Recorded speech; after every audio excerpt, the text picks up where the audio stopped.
Bab 1091. Bima Sakti. Lebih dari 100.000 orang menunggu di sudut platform besar di planet Royal di wilayah kerajaan. Sebuah sudut kecil dapat menampung lebih dari 100.000 orang, sehingga orang dapat mengetahui seberapa besar platform ini.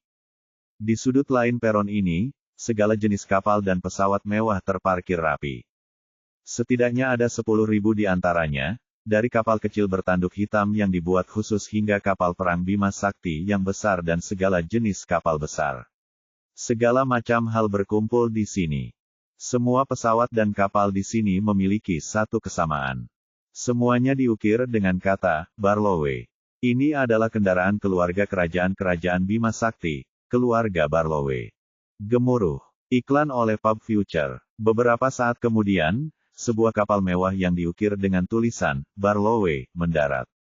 Astrid memimpin Emerald dan Ni Madrigal keluar dari kapal setelah palka dibuka.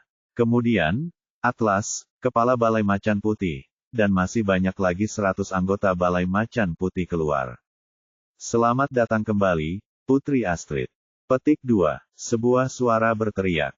Kemudian, terdengar suara lebih dari 100.000 orang, menimbulkan suara sekeras tsunami. Selamat datang kembali, Putri Astrid. Astrid memimpin orang-orangnya maju. Segera, dia berjalan menuju seorang pria parubaya berwajah persegi. Astrid kemari ingin menemui ayah, kata Astrid penuh hormat. Kamu sangat menderita, Astrid. Senang sekali Anda baik-baik saja. Tidak ada lagi yang berani menindasmu di planet Royal, kata pria parubaya. Pria parubaya berwajah persegi adalah Kaisar Kerajaan Bima Sakti dan ayah Astrid, Kaisar Nimbus. Seorang pria di puncak Bima Sakti.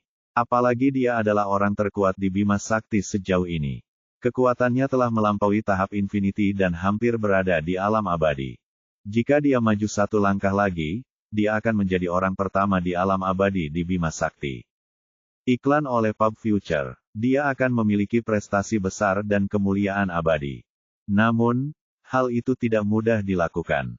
Dalam waktu yang lama, tidak ada seorang pun di Bima Sakti yang pernah mencapai alam abadi. Bahkan orang yang dapat mencapai bagian dari alam abadi sangatlah langka.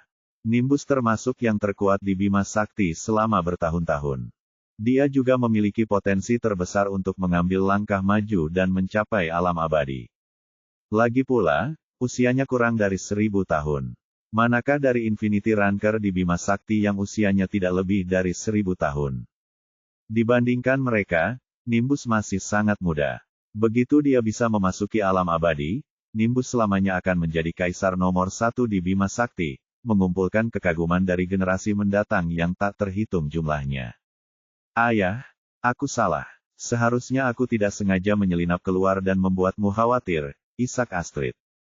Haha, meskipun kami mengkhawatirkanmu, karena kamu dapat kembali dengan selamat dari rencana sempurna para pendosa Sangruil, itu juga secara tidak langsung berarti bahwa kekaisaran sedang berkembang. Para pendosa Sangruil yang muncul hanyalah badut, Nimbus tertawa terbahak-bahak. Sangruil Sinners muncul untuk pertama kalinya setelah berabad-abad dan menyerang secara agresif. Mereka tidak hanya mengabaikan kepentingan manusia dan bekerja dengan klan ular berkepala 9 dari binatang galaksi, tetapi mereka juga mempertaruhkan segalanya dan menanamkan gen binatang itu untuk meningkatkan kekuatan mereka. Masyarakat harus tahu bahwa ini sangat berbahaya. Begitu tubuhnya menolak gen tersebut, orang yang memasang implan pasti akan mati. Bab 1092 sekalipun tidak, jika kedua gen tidak sepenuhnya cocok setelah implantasi, akan ada konsekuensi yang parah. Orang dengan implan akan menjadi monster setengah binatang, setengah manusia. Namun, kekuatan mereka juga akan meroket. Bahkan Raja Sangruil saat ini, mampu menghentikan kemajuan Kaisar Nimbus. Nimbus menyaksikan isolasi para pendosa Sangruil setelah berabad-abad. Keduanya bertarung selama 300 ronde dan seri. Pada akhirnya, kedua belah pihak kalah. Kemunculan kembali Sangruil Sinners tidak bisa dianggap remeh. Mereka bukanlah orang yang sama yang dikejar dan dibunuh oleh kekaisaran ratusan tahun lalu. Begitu mereka bekerja dengan klan ular berkepala 9, mereka mampu bersaing dengan kerajaan Bima Sakti. Karena pendosa Sangruil berani tampil lagi, semua orang tahu bahwa kekaisaran tidak akan pernah damai lagi. Setelah Nimbus gagal menyelamatkan Astrid, ia putus asa dan mengira Pendo Sangruil akan menangkap Astrid. Iklan oleh Pub Future. Jika itu terjadi, ia akan berada dalam dilema. Ia bahkan rela mengorbankan putri satu-satunya jika terpaksa. Meski Nimbus menolak, dia tidak punya pilihan. Para pendosa Sangruil bekerja sama dengan klan ular berkepala 9, jadi Nimbus tidak bisa membiarkan mereka mengambil alih Bima Sakti. Jika tidak, manusia di Bima Sakti akan tenggelam dalam bencana. Nimbus tidak tahu apa yang dipikirkan para pendosa Sangruil. Tidakkah mereka tahu bahwa siapapun yang tidak satu marga tidak akan mempunyai tujuan yang sama? Binatang galaksi suka memakan manusia, makhluk hidup paling kuat, dan mereka juga favorit klan ular berkepala 9. Namun, Nimbus tidak pernah menyangka putrinya akan seberuntung itu bisa kembali dengan selamat. Ini adalah kejutan yang menyenangkan. Ayah, kali ini aku bisa kembali dengan selamat karena penyelamatku. Dia tidak hanya menyelamatkanku, dia bahkan mengirimku dengan selamat ke wilayah kerajaan. Jika bukan karena dia, aku pasti sudah jatuh ke tangan Sangruil pendosa. Jangan khawatir, Astrid. Saya pasti akan memberi penghargaan kepada pahlawan yang menyelamatkan putri saya. Di mana dia sekarang? Kenapa dia tidak kembali bersamamu? Ayah, David harus mengurus sesuatu, jadi dia tidak bisa datang. Dia berjanji padaku bahwa dia akan datang ke planet Royal untuk menemuiku segera setelah dia selesai. Petik 2. Iklan oleh Pub Future. Baiklah, aku ingin bertemu dengannya saat waktunya tiba. Ayah, ada sesuatu yang kutemukan dalam perjalanan pulang yang ingin aku bicarakan denganmu saat kita kembali, kata Astrid. Ia tak melupakan Burg yang menjadikan David sebagai penyelamatnya sebagai buronan di Kekaisaran. Namun, Astrid tidak mengetahui bahwa Rayos, seorang tokoh penting di militer, telah mengetahui hal tersebut lebih awal dan langsung menarik Burg untuk mengakui kesalahannya. Ramos akan mengorbankan Burg demi keselamatan seluruh keluarga Lutgen. Oke, kita akan bicara saat kita kembali. Temui ibumu. Dia banyak menangis untukmu akhir-akhir ini. Petik 2. Astrid kemudian melihat seorang wanita cantik di samping Nimbus. Ibu, teriak Astrid. Astrid, wanita cantik itu menangis. Ibu dan anak perempuannya saling berpelukan dan menangis. Setelah beberapa saat, Astrid melihat belasan pemuda di belakang Nimbus dan berkata, "Halo, saudara-saudara." Petik 2. Kami akhirnya bisa merasa nyaman setelah kamu kembali, Astrid. Kami sangat khawatir. Ya, aku merasa hidupku kehilangan semua warna ketika kamu tidak ada. Sepi sekali dan membosankan. Aku sangat senang sekarang kamu kembali. Petik 2. Astrid, lain kali kamu tidak bisa berbuat seenaknya. Sekalipun kamu ingin keluar, kamu harus memberitahu ayah agar dia bisa menjagamu tetap aman. Kamu tidak tahu betapa khawatirnya kami ketika para pendosa Sangruil memburu di Jimu. Petik 2. Jangan khawatir, saudara-saudara. Saya tidak mau lagi. Petik 2. Baiklah, ayo kita bicara saat kita kembali. Nimbus melambaikan tangannya dan berkata. Kelompok itu mengikuti Nimbus menuruni peron dan kembali ke istana kerajaan. Lebih dari 100.000 orang mengikuti di belakang mereka. Di bawah peron terdapat beberapa istana mewah. Ini adalah istana kerajaan, tempat keluarga kerajaan, atau Barlowe Familie, tinggal. Bab 1093 Nimbus dan Astrid duduk saling berhadapan di dalam istana kerajaan. Astrid, ceritakan apa yang kamu temui. Katakan padaku, bagaimana David menyelamatkanmu? Nimbus bertanya. Astrid mulai memberitahu Nimbus secara detail bagaimana dia dikejar oleh pria berjubah hitam dan kemudian salah satu dari mereka mengejarnya. Dia menggunakan kartu trufnya dan membunuh pria itu secara tak terduga. Akhirnya, dia lari ke planet Boundless, dan untuk menyelamatkan manusia yang tak terhitung jumlahnya di planet Boundless, dia memilih untuk memimpin pria berjubah hitam itu pergi.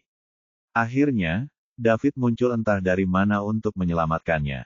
Setelah dia mengatakan itu, Astrid melanjutkan, Ayah, saya perhatikan bahwa para pendosa Sangruil semuanya setengah manusia, setengah monster binatang di balik jubah hitam mereka. Mereka harus memiliki gen dari binatang galaksi yang disebut ular berkepala 9 yang ditanamkan ke dalamnya mereka. Saya pikir mereka melakukan itu untuk meningkatkan kekuatan mereka untuk melawan kita. Ya, mereka memang bekerja dengan klan ular berkepala 9. Anda tidak perlu khawatir tentang hal ini. Saya akan merawat mereka. Menilai dari bagaimana Sangruil Sinners mengalahkan para penjaga istana, mereka seharusnya memiliki seorang Celestial Ranker di antara mereka. Berapa umur Daud? Dari mana asalnya? Bagaimana dia bisa mengalahkan mereka dengan begitu mudah? Petik 2. Saya tidak menanyakan berapa umurnya, tapi menurut saya dia tidak terlalu tua. Dia juga sangat kuat. Dia bahkan membunuh pendosa Sangruil terkuat dalam waktu kurang dari 3 ronde setelah dia berubah menjadi binatang buas dan kekuatannya meningkat. Adapun dari mana asal David, katanya dia kembali dari menjelajah luar. Dia bahkan memberitahu kami banyak cerita tentang petualangannya. Pada saat yang sama, dia juga banyak bertanya kepada kami tentang Bima Sakti. Petik 2. Setelah berpikir sejenak, Nimbus berkata, "Langkah, kau harus mengenalkanku pada David setelah dia datang ke planet Royal. Saya harus berterima kasih kepada penyelamat putri saya." "Aku mengerti, Ayah," jawab Astrid. Nimbus tidak penasaran dengan kekuatan David. Sebaliknya, dia bahkan lebih khawatir tentang apakah David adalah mata Sangruil Sinner. Apakah dia sengaja melakukan semua itu untuk mendapatkan sisi baik Astrid? Kemudian, dia akan mendekatinya sehingga dia cukup percaya padanya untuk memberitahunya semua rahasia kekaisaran Bima Sakti. Ini bukan tidak mungkin. Sebaliknya, itu sangat mungkin. Namun, Nimbus baru tahu pasti setelah bertemu dengan David. Ayah dan putrinya mengobrol lama sebelum mereka berhenti. Setelah mereka berpisah, Nimbus pergi ke sebuah bangunan tua di istana kerajaan. Setelah melewati beberapa penghalang, dia masuk ke ruang rahasia terdalam. Begitu Nimbus memasuki ruangan, dia mulai mengeluarkan paru-parunya. Batuk-batuk-batuk. Pada saat ini, dia tidak bisa menahan luka yang dideritanya saat bertarung dengan Raja Mo. Sangruil. Tentu saja, jika Nimbus terluka parah, Mo tidak akan lebih baik. Dia bahkan terluka lebih parah daripada Nimbus. Mo hanyalah seorang Ranker Infinity Puncak. Bab 194. Namun, begitu dia berubah menjadi binatang buas, dia bisa mencapai sebagian alam abadi dan berada di level yang sama dengan Nimbus. Lagi pula, Nimbus benar-benar berada di sebagian alam abadi, sementara Mo hanya sebagian di alam abadi setelah lonjakan. Saat pertarungan berlanjut, Nimbus secara bertahap akan kembali unggul. Namun, Mo mengandalkan pertahanan yang kuat dari klan ular berkepala 9. Meski Mo berada dalam posisi yang kurang menguntungkan, Nimbus tetap tidak bisa mengalahkannya dalam waktu singkat. Pada akhirnya, keduanya menggunakan teknik yang sangat kuat dan mengalami cedera. Nimbus, minumlah obat ini. Petik 2. Seorang lelaki tua dengan rambut putih dan janggut putih keluar dari ruang rahasia dan menyerahkan pil merah kepada Nimbus. Setelah Nimbus mengambilnya, dia menelannya sekaligus. Batuknya segera berhenti. "Saya baik-baik saja. Jangan khawatirkan aku, Wildred," kata Nimbus kepada lelaki tua itu. "Kurasa para pendosa Sangruil kali ini sangat agresif hingga membuatmu seperti ini," pria tua itu mendesah. "Memang, Mo bukan lawanku, tapi dia mencapai level yang sama denganku setelah menjadi monster. Jadi, saya tidak bisa memandang rendah dia. Kalau semuanya seperti ini, akan sangat merepotkan," Nimbus berkata. "Saya tidak khawatir tentang ini. Ada kemungkinan kuat penolakan setelah menanamkan gen ular berkepala 9. Jadi meskipun mereka telah menelitinya selama 100 tahun dan menemukan peningkatan, tidak semua orang akan berhasil. Saya kira hanya setengah dari orang yang menghilang saat itu yang tersisa, atau mungkin kurang. Bahkan jika mereka semua menjadi kuat, mereka tidak akan menimbulkan banyak ancaman bagi kekaisaran." "Lalu apa yang kamu khawatirkan, Wilfred?" tanya Nimbus. "Saya khawatir tentang klan ular berkepala 9 yang melintasi jarak dan datang ke sini dari galaksi binatang. Apakah mereka akan bekerja sama dengan Sangruil Sinners untuk menyerang kekaisaran? Jika mereka melakukannya, maka kita akan berada dalam bahaya," orang tua itu menjawab. Nimbus bergidik. Dia berkata, "Itu tidak mungkin, bukan? Bis Galaksi adalah peradaban level 5. Menurut konvensi alam semesta, mereka tidak dapat menyerang peradaban dari tingkat yang lebih rendah. Jika tidak, mereka akan dihukum oleh semua galaksi. Bagaimana lagi Bima Sakti bisa bertahan sampai sekarang? Kami akan ditangkap dan dibesarkan untuk menjadi sumber makanan mereka sejak lama. Itulah mengapa mereka bekerja dengan Sangruil Sinners dari Bima Sakti dan bahkan menanamkannya gen mereka ke dalam manusia. Selama mereka bisa datang ke sini secara diam dan membantu pendosa Sangruil mengalahkan Bima Sakti, mereka bisa melakukan apapun yang mereka mau pada manusia di Bima Sakti setelah pendosa Sangruil mengendalikan kita. Lalu, mereka secara bertahap akan mengubah Bima Sakti menjadi peternakan mereka, sampah Sangruil itu. Tidakkah mereka tahu manusia di Bima Sakti akan berada dalam posisi berbahaya jika mereka melakukan itu? Setelah klan ular berkepala 9 menyusup ke kita, Bima Sakti tidak akan pernah bisa kembali, kata Nimbus dengan gigi terkatup. Mereka telah dibutakan oleh kebencian. Mereka berpikir bahwa mereka dapat mengendalikan perkembangan sesuatu jika mereka berhati-hati. Namun, apakah menurut mereka anjing liar seperti mereka dapat mengendalikan klan ular berkepala 9, spesies kuat peringkat 10 besar di antara binatang galaksi? Wilfred menggelengkan kepalanya dan berkata, Wilfred, lalu apa yang harus kita lakukan? Aku bahkan tidak bisa mengalahkan Mo. Jadi apa yang harus kita lakukan jika klan ular berkepala 9 datang? Nimbus, meskipun mereka ingin datang, mereka akan melakukannya dengan tenang dan perlahan. Mereka tidak akan datang sekaligus karena akan terlalu jelas. Kita masih punya waktu. Yang perlu Anda lakukan sekarang adalah memulihkan diri dan kemudian menerobos ke alam abadi. Semua masalah akan terpecahkan setelah Anda berada di alam abadi. Petik 2. Wilfred, tidak mudah untuk sampai ke sana. Tak seorang pun di Bima Sakti pernah melakukan ini, kata Nimbus dengan senyum pahit.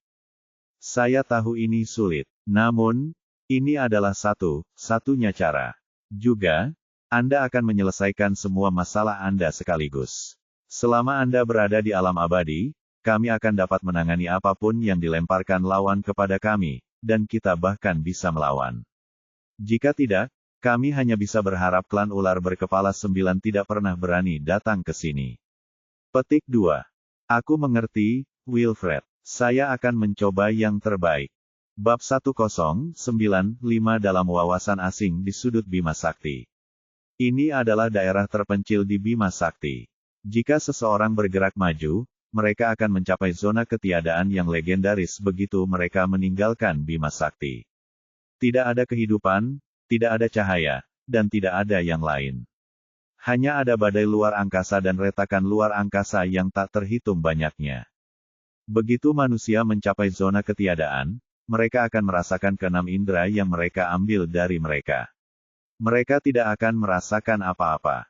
Setelah mereka melewati zona ketiadaan yang berbahaya, mereka akan mencapai galaksi lain, galaksi binatang. Di daerah terpencil Bima Sakti, sebuah planet yang dihuni penduduk asli sekitar beberapa tahun yang lalu. Monster setengah manusia, setengah binatang yang tak terhitung jumlahnya berada di tempat ini. Penduduk asli di planet ini tidak dapat melawan mereka, jadi mereka hanya bisa menyaksikan dengan putus asa saat tanah air mereka diserbu. Sementara itu, penduduk asli dalam rencana menjadi budak para monster. Iklan oleh Pub Future. Saat ini, di planet ini bernama Lightstar. Mendes, desis seperti ular bisa terdengar. Meski tidak keras, semua makhluk hidup di Lightstar bisa mendengarnya dengan jelas. Penduduk asli yang masih hidup di Lightstar bergidik tanpa sadar saat mendengar suara ini. Mereka merasa seolah-olah telah dihukum oleh para dewa ketika mereka mendengar desisan ini. Tubuh mereka menjadi dingin dari kepala sampai ke bawah. Sementara itu, hewan mulai menggila saat mendengar suara ini. Misalkan, olah suara ini berasal dari musuh alami mereka. Raungan yang tak terhitung jumlahnya ditransformasikan melalui Lightstar.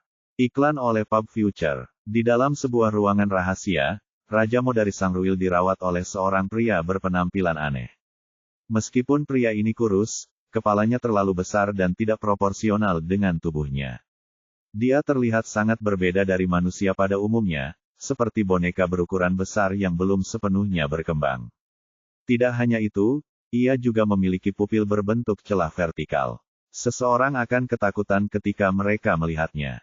Mo duduk di kursi. Vena dan pembuluh darahnya menonjol, dan orang bisa melihat darah mengalir cepat di dalamnya. Sisik yang tak terhitung banyaknya terlihat samar di kulitnya, membuatnya tampak menakutkan. Pada saat ini, Mo menggertakkan giginya seperti sedang menahan rasa sakit yang luar biasa. Raja Mo, kamu terluka parah, kata lelaki kurus itu. Suaranya tidak terdengar seperti keluar dari mulut. Sebaliknya, itu terdengar seperti dia sedang berbicara. Melalui suara gerindra, terdengar seram dan tajam. Namun, Nimbus tidak lebih baik dari saya. Saya tidak mengira dia bisa mencapai tahap itu setelah berabad-abad tidak bertemu dengannya.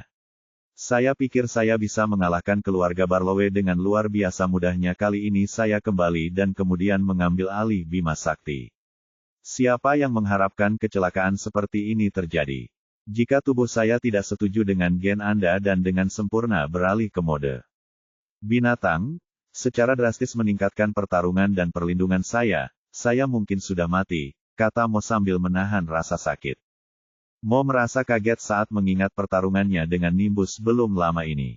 Nimbus memang kuat. Mo adalah puncak Infinity Ranker. Setelah masuk ke mode binatang buas dengan sempurna, dia akan tetap kuat bahkan jika dia berada di sebagian alam abadi. Dia bisa mengalahkan hampir semua orang dengan pertahanannya yang mengejutkan di sebagian alam abadi. Namun, ia menderita kerugian ketika harus melawan Nimbus. Kekuatan tempur Nimbus seharusnya berada di puncak sebagian alam abadi, dan itu dekat dengan alam abadi. Karena Nimbus bisa melukaimu seperti ini saat kamu dalam mode Beast, kamu tidak bisa meremehkan dia. Saya pikir Anda akan menjadi orang terkuat di Bima Sakti, tapi siapa yang mengira Nimbus berada di level ini, pria kurus itu mengeluh. Manusia memang makhluk paling manjur di alam semesta. Tak heran jika semua spesies alam semesta berusaha mendekati manusia dan menjadikan mereka sebagai contoh. Ini tidak hanya akan lebih nyaman, tetapi mereka juga bisa mendapatkan lebih banyak manjur pengalaman manusia. Bab 1096 Namun, di antara ras yang tak terhitung jumlahnya di alam semesta, sangat sedikit orang yang benar-benar dapat menjelma menjadi manusia. Kebanyakan dari mereka mirip dengan klan ular berkepala 9. Mereka menjelma ke dalam penampilan yang aneh ini, yang sangat mudah dikenali hanya dalam sekejap. Jalan mereka masih panjang jika mereka ingin menjelma menjadi manusia normal. Sebagai makhluk paling mujarab, meskipun titik awal manusia sangat rendah dan jauh lebih buruk daripada ras binatang galaksi manapun, batas maksimum mereka sangat tinggi. Masa depan mereka penuh dengan kemungkinan tak terbatas. Adapun binatang galaksi, akan ada batas atas bagi mereka jika tidak ada atavisme. Begitu mereka menjadi dewasa, akan sulit untuk meningkatkan kekuatan tempur mereka kecuali jika mereka menemukan keajaiban. Galaksi Beast hanya dapat terus meningkatkan batas atas kekuatan tempur mereka saat terjadi atavisme. Namun, sangat jarang melihat hal seperti itu.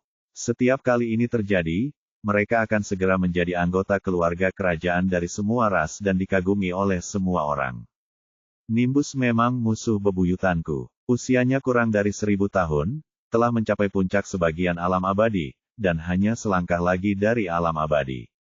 Begitu dia benar-benar menerobos ke alam abadi, milik kita rencananya akan sia-sia, kata Mo dengan sungguh-sungguh. 1.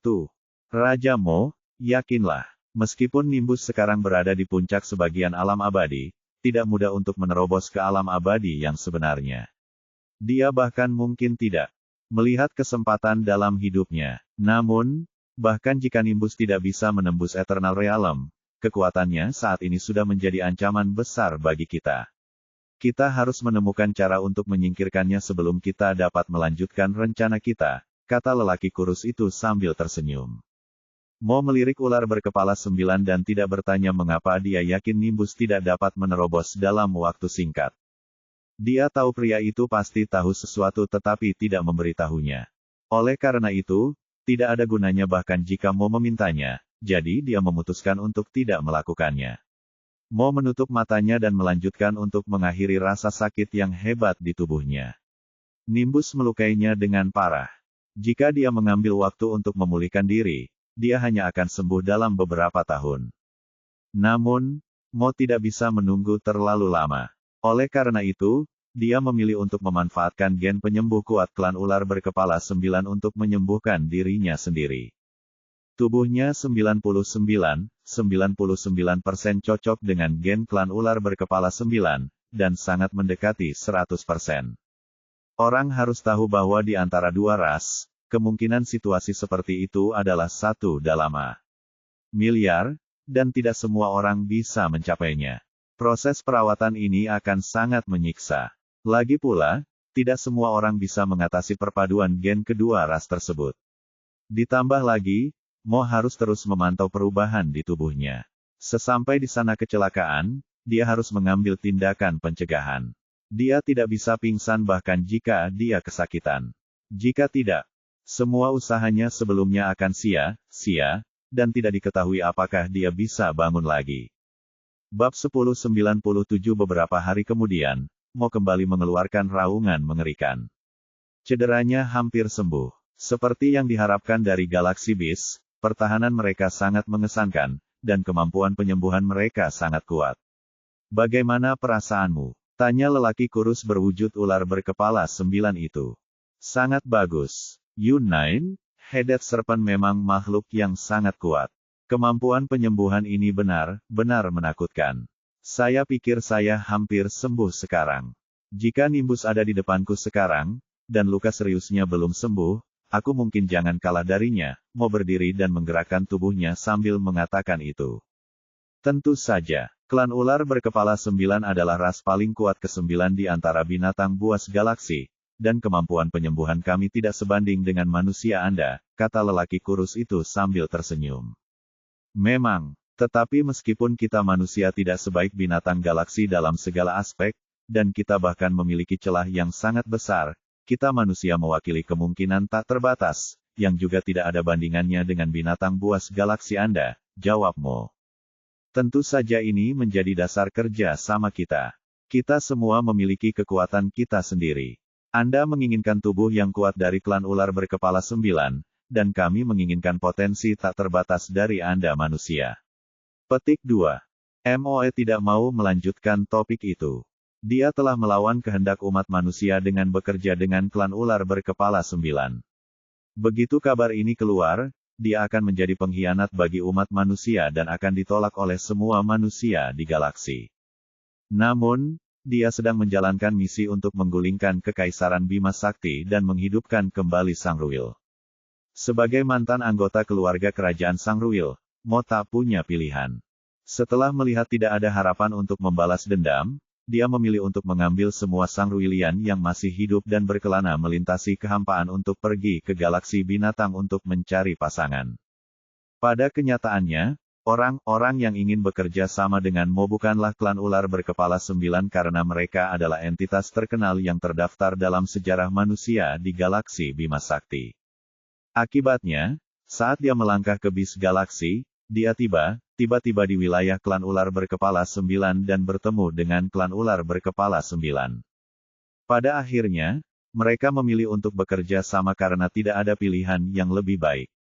Severus, aku hampir baik-baik saja sekarang, tapi Nimbus selalu menjadi penghalang dalam rencana kita. Kita harus menemukan cara untuk menyingkirkannya.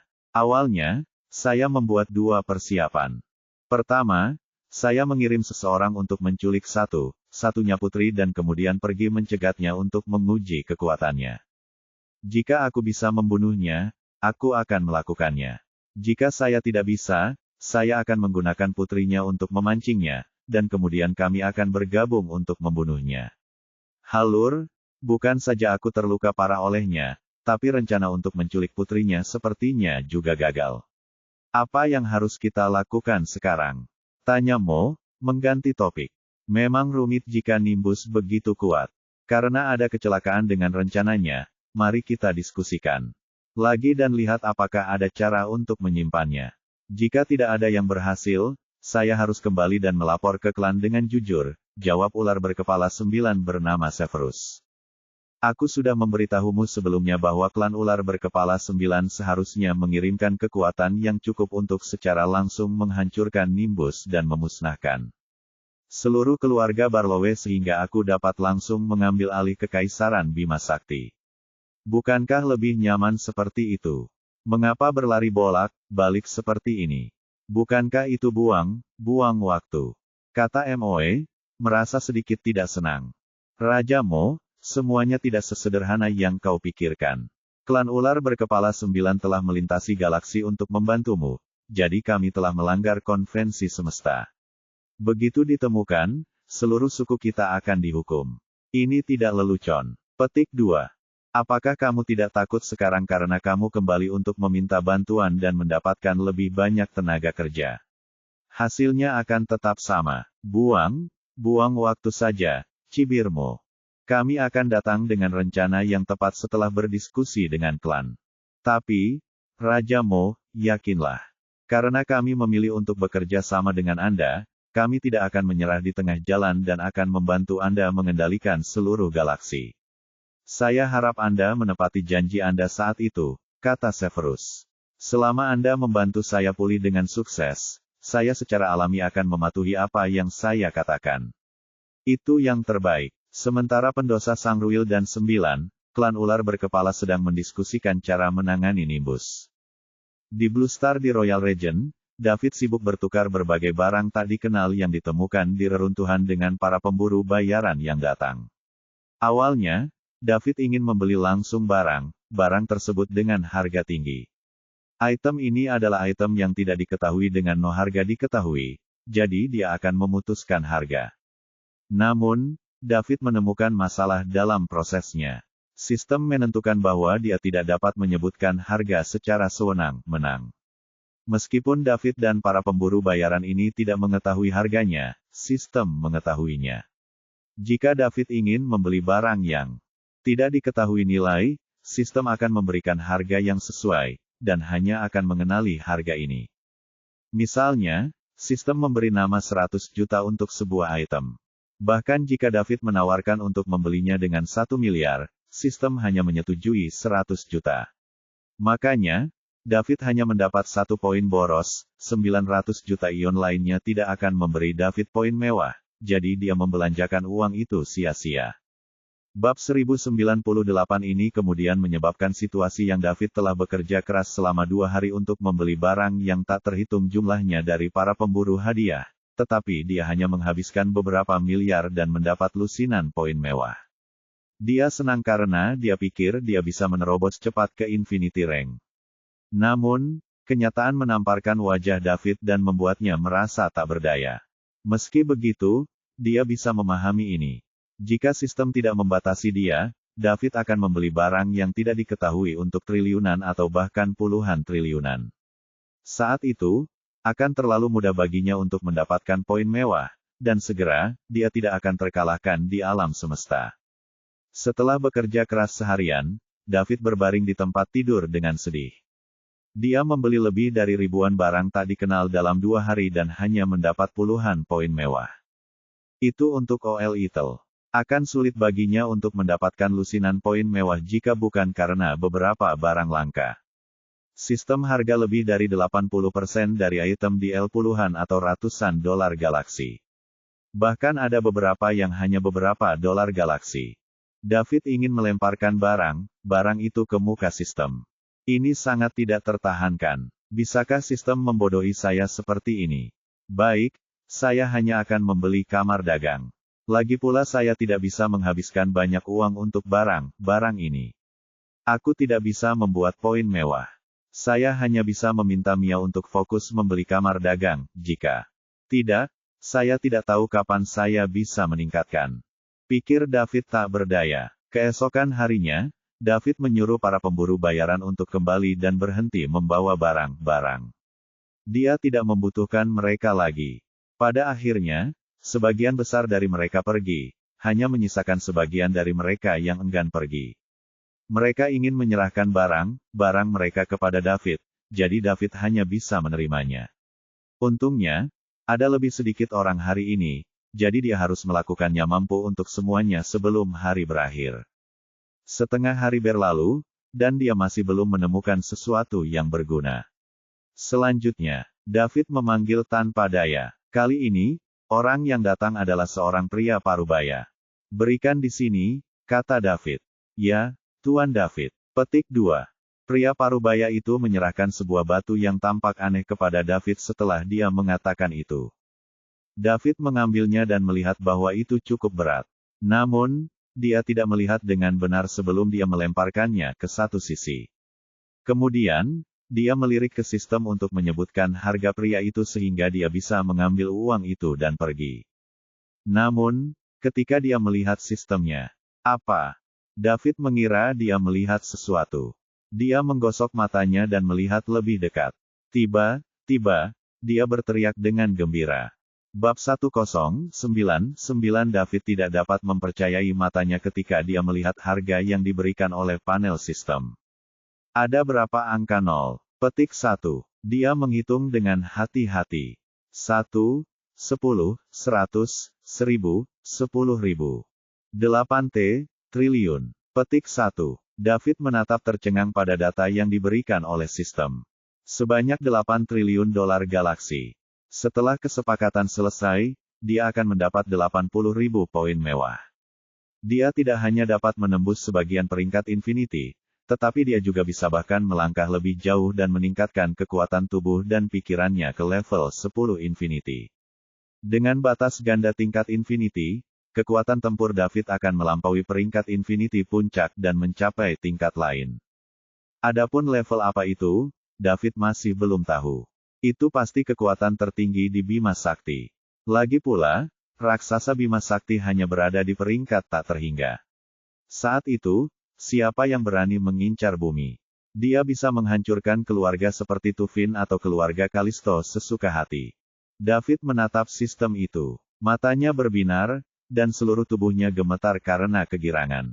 Sementara itu, Oren Underwood, pria parubaya yang duduk di hadapannya, sedikit bingung saat melihat betapa bersemangatnya David. Dia tidak bisa melihat sistem David. Oleh karena itu, dia hanya bisa melihat David menatapnya dengan kegembiraan yang tak dapat dijelaskan. Saat itu David terlihat seperti ingin memakan Oren. Oren terkejut. "Apakah Master David tertarik padaku?" "Tidak mungkin. Tidak mungkin." Petik 1. Oren menggelengkan kepalanya di dalam hatinya. Master David memiliki Dance Fairy, salah satu dari 4 peri, mengikutinya kemana-mana. Putri Astrid juga menyukainya, jadi bagaimana dia bisa menjadi orang seperti itu? Namun, ada apa dengan sorot matanya itu? Jika Tuan David tidak menyukai laki-laki, mengapa dia menatapku seperti ingin memakanku? Jika aku benar, bukankah Dance Fairy dan Princess Astrid terlalu menyedihkan? 2 dari 4 peri di Bima Sakti jatuh cinta pada pria yang tidak menyukai wanita. Betapa besinya saya Siapa yang tahu berapa banyak pria di Bima Sakti yang tergila-gila pada 4 peri. Dan 2 dari mereka jatuh cinta pada pria seperti ini. Jika tersiar kabar, ini akan menjadi berita terbesar di Bima Sakti. Cukup membuat banyak orang tercengang. Tapi, jika demikian, mengapa Master David menyukai saya? Apakah karena janggutku yang seksi? 2. Saat Oren memikirkan hal itu, ia menyentuh janggut yang baru saja tumbuh kembali setelah dicukur beberapa hari lalu. Meski terasa berduri, itu memang cukup seksi. Dia ingat dipanggil sebagai pembunuh wanita ketika dia masih muda.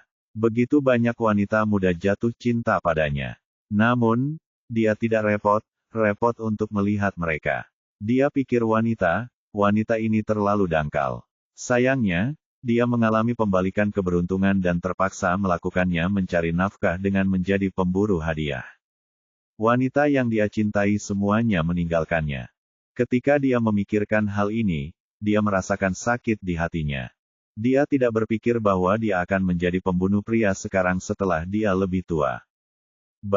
Apa yang saya pikirkan? Bahkan jika itu Tuan David, saya tidak akan menerimanya, dan saya tidak akan berkompromi. Kamu bisa membunuhku, tapi kamu tidak bisa mempermalukanku. Saya, Oren Underwood, adalah orang normal laki-laki. David masih merasa bersemangat saat menatap nomor di layar. Dia tidak tahu apa yang dipikirkan Oren. Jika tidak, ia akan menamparkan wajah Oren. Selain nomor, David juga melihat beberapa kata di bawah sistem. Itu adalah pengenalan barang berharga itu. Ini adalah besi bintang berputar 9, dan tidak mudah untuk memproduksinya. Setelah bintang berukuran tertentu bertabrakan, sebuah planet baru akan terbentuk setelah suhu yang sangat tinggi. Kemudian, ia akan menunggu tabrakan berikutnya dan yang ekstrim temper suhu tinggi untuk terus membentuk planet baru. Setelah mengulangi proses yang sama sebanyak 9 kali, besi akan terbentuk. Itu tidak akan berhasil bahkan dengan satu langkah yang meleset. Itu bisa digambarkan sebagai barang berharga setelah beberapa bencana. Ini juga merupakan salah satu harta berharga di alam semesta. Nine Turning Star Iron sangat berguna, dan memiliki banyak kegunaan. Itu bisa dilebur menjadi logam apa saja. Jika ditambahkan ke salah satu senjata tipe serangan, senjata pertahanan, atau kapal terbang. Item tersebut akan ditingkatkan beberapa level. Mereka semua akan ditingkatkan lebih dari 10 kali lipat. Pada saat yang sama, besi bintang 9 juga merupakan bahan utama untuk pedang pemisah jahat. Jika digunakan untuk membuat Evil Splitting Sword, dikombinasikan dengan skill tempur top. Seperti Evil Splitting Sword teknik, itu tidak hanya akan menaklukkan setiap rintangan, tetapi juga akan mampu menebas apapun di dunia, bahkan dapat menghentikan semua kejahatan dan menjadi musuh bagi semua kejahatan. Besi bintang pembalik 9 ini adalah ukuran yang sempurna untuk Evil Splitting Sword standar. Jika tuan rumah siap membuatnya, sistem dapat membantu. Jika tidak, peradaban level 3 tidak akan bisa mencium dan berhasil membuatnya. Itulah akhirnya dari deskripsi. Bab 1100 cahaya di mata David menjadi lebih terang. Sudut bibirnya sedikit terangkat, dan dia menunjukkan senyum penuh pengertian. Jika tidak ada orang lain di ruangan itu, dia akan mendongakkan kepalanya dan tertawa. Benda ini adalah besi bintang pembalikan 9 yang legendaris. Ketika David berurusan dengan kamar meteor, mereka meminta besi bintang berputar 9. Selain itu, mereka mengatakan bahwa mereka dapat melakukan apa saja untuk David jika dia dapat memberi mereka besi bintang 9 pembalik. Dari sini, orang dapat mengatakan bahwa besi bintang 9 pembalik sangat langka. David tidak mengira dia akan mendapatkan 9 bintang pembalik besi secara acak. Dia sangat terkejut. Jika dia mengubah besi bintang pembalikan 9 ini menjadi pedang pemisah jahat seperti yang dikatakan sistem, dia bisa menebas segala sesuatu di dunia dan menangkal kejahatan dalam kombinasi dengan teknik pedang pemisah jahat yang baru saja dia pelajari. 2. Wow, tebas semuanya. Yang berarti tidak ada apapun di alam semesta ini yang tidak dapat saya tebas setelah saya memiliki pedang. Seberapa buruk Asterisks? Petik 1. Jika orang lain mengatakan ini, David mungkin mengira mereka berbohong. Namun, David akan mempercayai apapun yang dikatakan sistem tanpa syarat. Lagi pula, hal itu memberi David terlalu banyak kejutan. Oren melihat senyum David, dan dia bergidik. Oren ingin menamparkan dirinya sendiri. Tuan David berkata dia tidak menginginkannya lagi, tetapi saya bersikeras mengirimkan ini kepadanya. Hebat, saya telah berjalan tepat ke dalam perangkapnya. Petik 1. Jika Oren tidak mendengar dari pemburu hadiah lain bahwa David akan membayar sesuai dengan nilai barang sebagai kompensasi dan uangnya tidak ketat, dia tidak akan menawarkan David batu bodoh ini. Lebih dari setahun yang lalu, kelompok pemburu bayarannya memiliki pengalaman mendekati kematian di planet yang tidak dikenal. Kurang dari 10 orang bertahan di antara tim yang terdiri lebih dari 100 orang. Ini adalah kerugian besar. Ini sangat mempengaruhi mereka, dan mereka tidak berani bertualang lagi. Selain itu, mereka kehilangan begitu banyak orang, dan pada akhirnya, mereka hanya membawa kembali hard rock yang bodoh ini.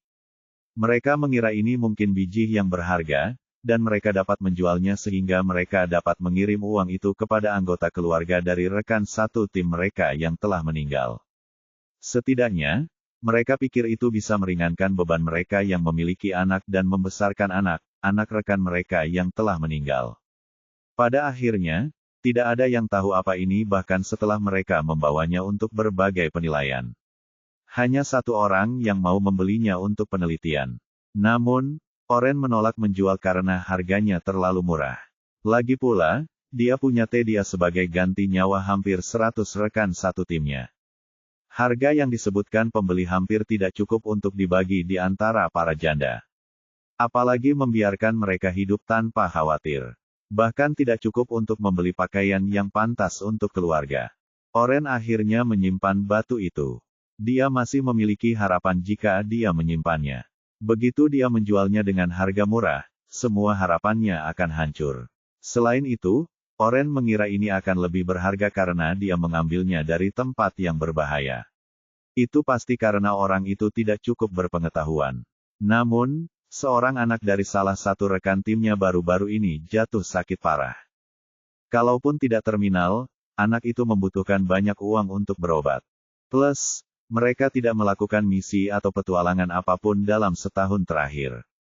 Bagaimana mereka akan mendapatkan uang? Oleh karena itu, ketika mereka mendengar David akan membayar sesuai dengan nilai barang sebagai kompensasi, Oren datang dengan membawa batu tersebut. Dia berharap David cukup berpengetahuan untuk memberinya harga yang dapat diterima sehingga dia bisa menyelesaikan kematian rekan satu timnya, janda dan menenangkan sakit ini tempatnya. Jika tidak, dia tidak akan merasa nyaman sepanjang hidupnya. Lagi pula, David memiliki hubungan dengan Prinses Astrid, dan dia mungkin akan menjadi suami sang putri di masa depan. Namun, Oren tidak menyangka bahwa David adalah orang seperti ini.